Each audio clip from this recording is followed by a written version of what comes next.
Hi hello welcome to Indian knowledge university. ఈరోజు విద్యా ఉద్యోగ సమాచారం చూసుకుంటే మనకు చాలా విషయాలు రావడం జరిగింది. అదేవిధంగా ఈ వీడియో చూస్తున్న వారు లైక్ చేయడం మాత్రం మర్చిపోద్దు. మీరు చేసే లైక్ వల్ల ఎడ్యుకేషన్ మరియు ఎంప్లాయ్మెంట్కి సంబంధించి ప్రతి ఇన్ఫర్మేషన్ అందరికీ చేరే ప్రయత్నం జరుగుతుంది. సో ప్రధానంగా ఈరోజు సంబంధించిన వివరాలు చూసుకుంటే వైద్య విద్యకు కొలువుల కళ అంటూ వార్త చూసుకోవచ్చు. మనకు 607 అసిస్టెంట్ ప్రొఫెసర్ల నియామకానికి నోటిఫికేషన్, ఒప్పంద మరియు పొరుగు సేవల వైద్యులకు 20% వెయిటేజ్ అంటూ ఇవ్వడం జరిగింది. సో ఇందులో కూడా మనకు ప్రొఫెసర్ పోస్టులకు కూడా వెయిటేజ్ అయితే కల్పించడం జరిగింది. సో కాంట్రాక్ట్ బేసిక్ కానీ అవుట్సోర్సింగ్ చేసిన వారికి అయితే 20% వెయిటేజ్ ఉంటుంది. ఇదే విధంగా వైద్య శాఖలో మరికొన్ని పోస్టులకు సంబంధించి కూడా నోటిఫికేషన్ అయితే రాబోతున్నాయి. సో దీంట్లో దురదృష్టకరం ఏంటంటే ఇప్పటికే రాసిన వాటికి మాత్రం ఫలితాలు ప్రకటించలేదు. సో కొత్త నోటిఫికేషన్ అయితే ఇవ్వబోతుంది. సో ఇదైతే కొంత నిరుద్యోగులు అయితే కొంత ఆందోళన కలిగించే అంశం అని చెప్పుకోవచ్చు. మల్టీ జోన్ 1 మరియు 2లో కలిపి వివిధ విభాగాల్లో మొత్తం 607 పోస్టులను భర్తీ చేయనుందంటూ వార్త చూసుకోవచ్చు. సో మనకు 2 రోజుల క్రితమే 48 డెంటల్ అసిస్టెంట్ సర్జన్ పోస్టులకు ప్రకటన అయితే ఇవ్వడం జరిగింది. సో తాజాగా మనకు 607 పోస్టులతోటి మరో ప్రకటన కూడా ఇవ్వడం జరిగింది. అర్హులైన అభ్యర్థులు అయితే జూలై 10 నుంచి 17వ తేదీ సాయంత్రం 5 గంటల్లోగా ఆన్లైన్లో దరఖాస్తు చేసుకోవాల్సి ఉంటుందంటూ బోర్డు అయితే తెలపడం జరిగింది. సవరణకు సంబంధించి జూలై 18 నుంచి 19వ తేదీ సాయంత్రం 5 గంటల వరకు 8 ఆప్షన్ అయితే ఇవ్వడం జరుగుతుంది. సో అభ్యర్థులు అయితే ఒకటి కన్నా ఎక్కువ పోస్టులకు అర్హత ఉంటే వేరువేరుగా కూడా దరఖాస్తు చేసుకోవాలంటూ పేర్కొనడం జరిగింది. మొత్తం 34 స్పెషాలిటీల్లో మల్టీ జోన్ 1లో 379, మల్టీ జోన్ 2లో 228 పోస్టులు ఉన్నాయంటూ ఇవ్వడం జరిగింది. సో వాటికి సంబంధించి డేటా కూడా ఒకసారి చూసే ప్రయత్నం చేద్దాం. సో మనకు అన్ని దినపత్రికలు కూడా ఇదే నోటిఫికేషన్ ఇవ్వడం జరిగింది. సో మనకు మొత్తం 607 పోస్టులకు సంబంధించి చూసుకుంటే 34 వైద్య కళాశాలలో ఖాళీగా ఉన్న పోస్టుల వివరాలు చూసుకుంటే మల్టీ జోన్ 1లో 879, మల్టీ జోన్ 2లో 228, గైనకాలజీకి సంబంధించి 90 వేకెన్సీ, జనరల్ మెడిసిన్కి సంబంధించి 47, general surgery 43, anaesthesia 44, paediatrics 28, radio diagnosis 21, hospital administration 21, pharmacology 28, forensic medicine 21, community medicine 25, biochemistry 18, physiology 29, anatomy 22, microbiology 15, pathology 15, emergency medicine 15, CT surgery 14, orthopaedics 12, అదేవిధంగా మరికొన్ని విభాగాలకు సంబంధించి కూడా 10 లోపు పోస్టుల సంఖ్య ఉందంటూ వాటికి సంబంధించిన వివరాలు కూడా ఇవ్వడం జరిగింది. సో ఈ విధంగా మొత్తానికి మనకు నోటిఫికేషన్కి సంబంధించి వేకెన్సీ వివరాలు అయితే ఇవ్వడం జరిగింది. సో మొత్తానికి మనకు గడిచిన 17 నెలల్లో ఆరోగ్య శాఖలో 8,000కు పైగా వివిధ పోస్టులను భర్తీ చేసినట్టు ప్రభుత్వం అయితే పేర్కొంది. ఇవి కాకుండా కూడా 2,322 నర్సింగ్ ఆఫీసర్లు, 732 pharmacist, 1,284 lab technician, 1931 multipurpose female health assistant పోస్టుల భర్తీ కూడా ప్రక్రియ అయితే కొనసాగుతుంది. సో వీటికి సంబంధించిన ఫలితాలు ప్రకటించవలసి ఉంది. సో దశల వారీగా వీటికి సంబంధించిన ప్రాసెస్ అయితే రిలీజ్ చేయడం జరుగుతుంది. సో వీటిపైన కూడా అప్డేట్ రాగానే మీకు అందించే ప్రయత్నం చేస్తాను. సో మొత్తానికి 607 అసిస్టెంట్ ప్రొఫెసర్ పోస్టుల భర్తీకి నోటిఫికేషన్ అయితే ఇవ్వడం జరిగింది. సో ఇదే విధంగా మరేదైనా అప్డేట్ సమాచారం వచ్చినా మీకు వెంటనే అందించే ప్రయత్నం చేస్తాను. అదేవిధంగా మరో పాయింట్ తీసుకుంటే ఉద్యోగాల భర్తీపై చర్చకు వస్తారా అంటూ మనకు బల్మూరు వెంకట్ అయితే పేర్కొనడం జరిగింది. మనకు ఉద్యోగాల భర్తీపై తమతో చర్చకు రావాలంటూ మాజీ మంత్రి హరీష్ రావుకు కాంగ్రెస్ ఎమ్మెల్సీ బల్మూరి వెంకట్రావు సవాల్ విసిరారంటూ వార్త అయితే ఇవ్వడం జరిగింది. మనకు గడిచిన 18 నెలల కాలంలో ప్రభుత్వం భర్తీ చేసిన ఉద్యోగాలెన్నో, అదేవిధంగా 10 సంవత్సరాల పాలనలో బీఆర్ఎస్ ప్రభుత్వం భర్తీ చేసిన ఉద్యోగాలను చర్చించేందుకు తాము సిద్ధంగా ఉన్నామంటూ మనకు పేర్కొనడం జరిగింది. సో ఏదేమైనప్పటికీ మనకు ఎవరి హయాంలో నోటిఫికేషన్ ఇచ్చినా కూడా ఆ నోటిఫికేషన్ సక్రమంగా నిర్వహించి ఎగ్జామ్స్ కండక్ట్ చేసి ఫలితాలు ప్రకటించి నియామక పత్రాలు అందజేయడం అనేది కొంత గొప్ప నిర్ణయం అని చెప్పుకోవచ్చు. సో అదేవిధంగా అదే పట్టుకొని వేలాడడం కూడా కొంత తప్పు అవుతుంది. సో వాటికి అనుగుణంగా మరికొద్ది నోటిఫికేషన్ కూడా రిలీజ్ చేస్తూ నిరుద్యోగులకు కొంత ఉపాధి కల్పన దిశగా ముందుకెళ్లే ప్రయత్నం చేయాలి. 18 నెలల్లో 58,865 ఉద్యోగాలను భర్తీ చేశామంటూ పేర్కొనడం జరిగింది. సో ఇదే విషయాన్ని పదే పదే చెప్తూ కొత్త నోటిఫికేషన్ వాయిదా వేయడం అయితే కొంత అసహనం అయితే వ్యక్తమవుతుంది. సో కొత్త నోటిఫికేషన్ ఇస్తూనే దీని గురించి కొంత చెప్పుకుంటే కొంత పాజిటివ్ వేవ్ అయితే ఉండే అవకాశం ఉంటుంది. అదేవిధంగా మరోపాటు తీసుకుంటే మనకు నిరుద్యోగులను మోసం చేస్తున్న రేవంత్ రెడ్డి అంటూ వార్త తెలుసుకోవచ్చు. 20 నెలల్లో 12,000 ఉద్యోగాలు కూడా ఇవ్వలేదు. చలో సెక్రటేరియట్ కార్యక్రమానికి బీఆర్ఎస్ మద్దతు అంటూ హరీష్ రావు అయితే పేర్కొనడం జరిగింది. సో మనకు నిరుద్యోగులకు 60,000 ఉద్యోగాలు ఇచ్చినట్టు ముఖ్యమంత్రి రేవంత్ రెడ్డి గోబెల్స్ను మించిపోయి మాట్లాడుతున్నారంటూ వార్త తెలుసుకోవచ్చు. మొత్తానికి సో ఏ ప్రభుత్వ హయాంలో నోటిఫికేషన్ ఇచ్చినప్పటికీ వాటిని కాలయాపన లేకుండా సజావుగా నిర్వహించడం అనేది కొంత గొప్ప నిర్ణయమే. అయినప్పటికీ కొత్త ఉద్యోగాల నోటిఫికేషన్ కూడా ఇస్తూ వాటి గురించి చెప్పుకోవడం వల్ల కొంత పాజిటివ్ వే ఉంటుంది. సో నోటిఫికేషన్ ఇవ్వకుండా సో అదే పాట పాడితే మాత్రం కొంత నెగిటివ్ వ్యక్తమయ్యే అవకాశం కూడా ఉంది. ఎప్పుడు కూడా ప్రతిపక్షం అనేది బలంగా ఉండి విమర్శిస్తున్నప్పుడే ప్రభుత్వం కూడా కొంత ముందుకెళ్లే అవకాశం ఉంటుంది. సో ప్రస్తుత ప్రభుత్వం అయితే ప్రతిపక్షాల గొంతుకను కొంత కలుపుకొని ముందుకెళ్లే అవకాశం కూడా ఉంది. సో మరి గత ప్రభుత్వం అయితే కొంత ప్రతిపక్షాలను పట్టించుకున్న సందర్భాలు లేవు. సో ప్రస్తుత ప్రభుత్వం ప్రతిపక్షాలు విమర్శిస్తున్న తరుణంలో దానికి అనుగుణంగా కొంత చర్యలు తీసుకునే క్రమం అయితే జరుగుతుంది. సో ఇలా విమర్శలు చేస్తున్నప్పుడే ప్రభుత్వం కూడా కొన్ని నోటిఫికేషన్ ఇచ్చే అవకాశం ఉంటుంది. సో ముందు కూడా మనకు చాలా నోటిఫికేషన్ అయితే వచ్చే అవకాశం ఉంది. సో వాటి గురించి ఏదైనా అప్డేట్ రాగానే మీకు అందించే ప్రయత్నం చేస్తాను.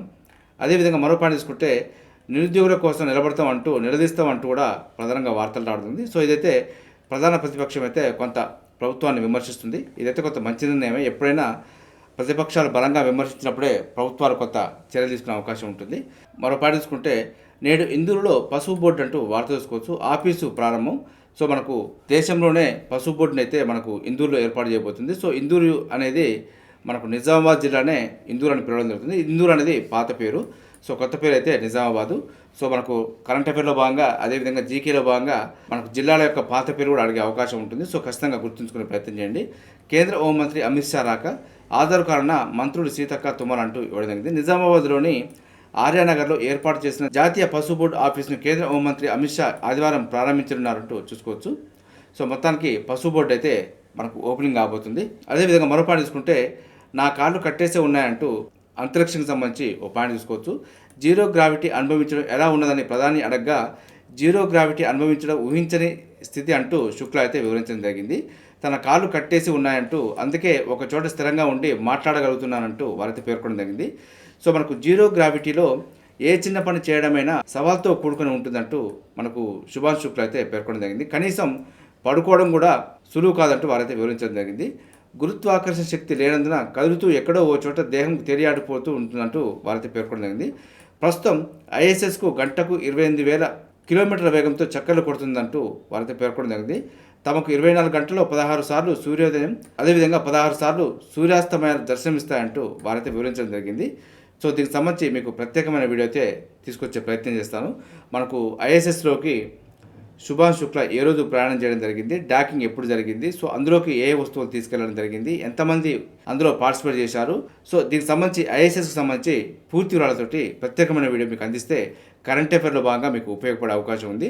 సో దానికి కొంత జీకే కూడా కలుపుతూ మీకు వివరణ ఇచ్చే ప్రయత్నం చేస్తాను. అదేవిధంగా మరో పాయింట్ తీసుకుంటే 10th కేంద్ర ప్రభుత్వ కురులు అంటూ వార్త చూసుకోవచ్చు. మనకు స్టాఫ్ సెలక్షన్ కమిషన్ అయితే SSC multi tasking staff havildar పోస్టుల భర్తీకి నోటిఫికేషన్ అయితే విడుదల చేసింది. దీనికి 10th క్లాస్ ఎలిజిబిలిటీ అంటూ మనకు పేర్కొనడం జరిగింది. ఆన్లైన్ దరఖాస్తుకు చివరి తేదీ జూలై 24 వరకు ఉంది. సో మొత్తం పోస్టులు అయితే 1075 ఉన్నాయి. మల్టీ టాస్కింగ్ స్టాఫ్ అవల్దార్ పోస్టులు అయితే మనకు ఇవ్వడం జరిగింది. సో దీనికి 10th క్లాస్ ఎలిజిబిలిటీ ఉన్న వారంతా అప్లికేషన్ చేసుకోవచ్చు.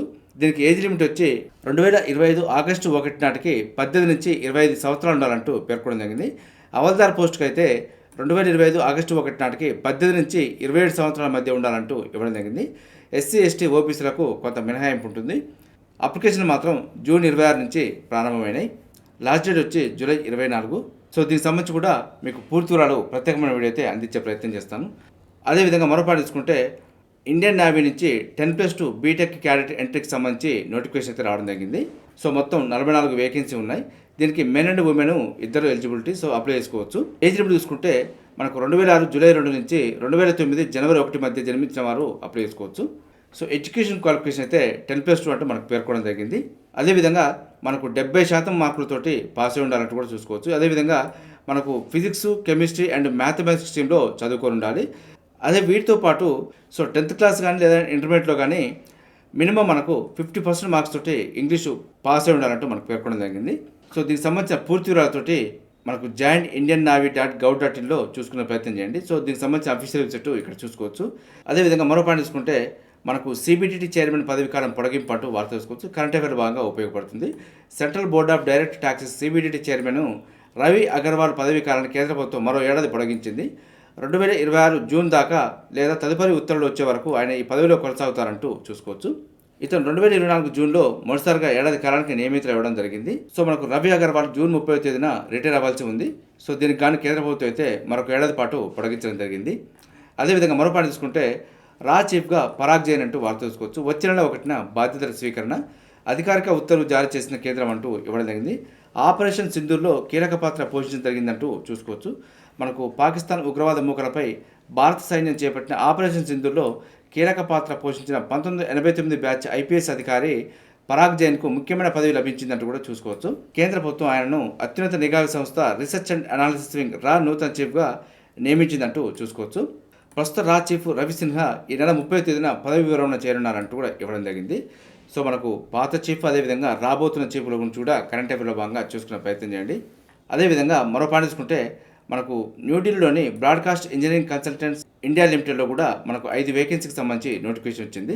సో మనకు దరఖాస్తు విధానం అయితే ఆఫ్లైన్ ద్వారా చేసుకోవాల్సి ఉంటుంది. సో మనకు ఆన్లైన్కి అయితే అవకాశం లేదు. సో ఆఫ్లైన్ దరఖాస్తుకు చివరి తేదీ జూన్ 30 వరకు ఉంది. దానికి సంబంధించిన అడ్రస్ కూడా ఇక్కడ ఇవ్వడం జరిగింది. అదేవిధంగా మనకు అఫీషియల్ వెబ్సైట్ BECIL.comలో కూడా చెక్ చేసుకునే ప్రయత్నం చేయండి. అదేవిధంగా ఢిల్లీలోని defence research and development organisation DRDO junior research ఫెలోలకు సంబంధించి కూడా నోటిఫికేషన్ ఇవ్వడం జరిగింది. సో ఒకటైతే ఖాళీ ఉందంటూ పేర్కొనడం జరిగింది. నెలకు స్టైఫండ్ అయితే 37,000 చొప్పున ఇవ్వడం జరుగుతుంది. సో మనకు దరఖాస్తు పంపాల్సిన మెయిల్ ఐడి కూడా ఇక్కడ చూసుకోవచ్చు. సో మనకు మెయిల్ పంపాల్సిన దరఖాస్తు చూసుకుంటే sonia.inmas@gov.in మెయిల్ ఐడికి అయితే పంపాల్సి ఉంటుంది. చివరి తేదీ జూన్ 30 వరకు ఉంది. పూర్తిల కోసం అయితే drdo.gov.inలో చెక్ చేసుకునే ప్రయత్నం చేయండి. అదేవిధంగా యూపీఎస్ నుంచి 233 పోస్టులకు సంబంధించి నోటిఫికేషన్ రావడం జరిగింది. సో మనకు ఆన్లైన్ దరఖాస్తుకు చివరి తేదీ జూలై 17 వరకు ఉంది. సో పూర్తిల కోసం అయితే upsconline.gov.inలో చెక్ చేసుకునే ప్రయత్నం చేయండి. అదేవిధంగా గోవాలోని national centre for polar and ocean రీసెర్చ్లో 15 పోస్టులకు సంబంధించి నోటిఫికేషన్ వచ్చింది. సో దీనికైతే ఇంటర్వ్యూ ద్వారా ఎంపిక ఉంటుందంటూ చూసుకోవచ్చు. ఇంటర్వ్యూ తేదీ జూలై 7 అంటూ పేర్కొనడం జరిగింది. పూర్తిల కోసం అయితే ncpr.res.inలో చెక్ చేసుకునే ప్రయత్నం చేయండి. అదేవిధంగా న్యూఢిల్లీలోని ఎంప్లాయీస్ స్టేట్ ఇన్సూరెన్స్ కార్పొరేషన్లో కూడా 11 పోస్టులకు సంబంధించిన నోటిఫికేషన్ వచ్చింది. సో దీనికి సంబంధించిన పూర్తిల కోసం అయితే esic.gov.inలో చెక్ చేసుకునే ప్రయత్నం చేయండి. అదేవిధంగా మనకు గ్రూప్ 2 సంబంధించి ప్రొహిబిషన్ అండ్ ఎక్సైజ్ డిపార్ట్మెంట్ అయితే మనకు మెడికల్కి సంబంధించి నోటిఫికేషన్ ఇవ్వడం జరిగింది. సో ఇందులో మనకు జూలై 1 నుంచి సెలెక్ట్ అయిన క్యాండిడేట్ యొక్క లిస్ట్ చూసుకోవచ్చు. జూలై 1 నుంచి మనకు జూలై 11 వరకు మనకు మెడికల్ ఎగ్జామినేషన్ అయితే కండక్ట్ చేయడం జరుగుతుంది.